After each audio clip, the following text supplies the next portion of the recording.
தற்போது கிடைத்துள்ள அண்மை செய்தி, தேவையில்லாமல் குண்டர் சட்டத்தில் கைது செய்யப்படும் நபருக்கு இழப்பீடு வழங்க உத்தரவிடலாமா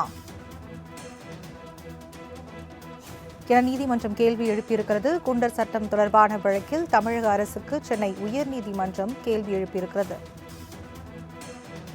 இது குறித்தான கூடுதல் விவரங்களை எமது செய்தியாளர் கிருஷ்ணாவிடம் கேட்டு பெறலாம். வணக்கம் கிருஷ்ணா, விவரங்களை பதிவு பண்ணலாம். வணக்கம்.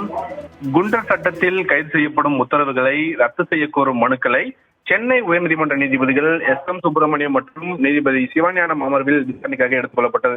இந்த நிலையில் குண்டர் தடுப்பு சட்டத்தில் கைது செய்யப்பட்டவர்களுக்கு இடைக்கால ஜாமீன் வழங்கலாமா என கேள்வி எழுப்பிய நீதிபதிகள் இது குறித்து அரசு குற்றவியல் தலைமை வழக்கறிஞர் அசன் முகமது ஜின்னா பதிலளிக்குமாறு அறிவுறுத்தியிருந்தார். இந்த நிலையில் நேரில் ஆஜராகி பதிலளித்த அசன் முகமது ஜின்னா இடைக்கால ஜாமீன் வழங்க நீதிமன்றத்திற்கு அதிகாரம் உள்ளதாகவும், ஆனால் ஒவ்வொரு வழக்குக்கும் இது மாறுபடும் என்றும் தரப்பில் விளக்கம் அளிக்கப்பட்டது.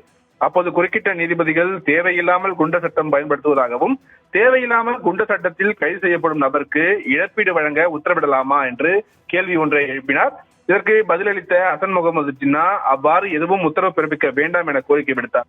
மேலும் தேவையில்லாமல் குண்டர் சட்டத்தை பயன்படுத்தக்கூடாது என தமிழக டிஜிபிக்கு தான் கடிதம் எழுதியதாகவும், தற்போது குண்டர் சட்டத்தில் கைது செய்யப்படுபவர்களின் எண்ணிக்கை குறைந்துள்ளதாகவும் அவர் தரப்பில் விளக்கம் அளிக்கப்பட்டது. இதையடுத்து குண்டர் சட்டத்தில் அடைப்பதற்கு பதிலாக மாற்று வழிகள் குறித்து ஆராய வேண்டும் என தலைமை குற்றவியல் வழக்கறிஞருக்கு நீதிபதிகள் அறிவுறுத்தினார்கள். மேலும் பொதுமக்கள் அச்சமின்றி காவல் நிலையத்தை அணுகும் சூழலை உருவாக்க வேண்டும் எனவும் நீதிபதிகள் கருத்து தெரிவித்திருக்கிறார்கள். மோனப்பிரியா,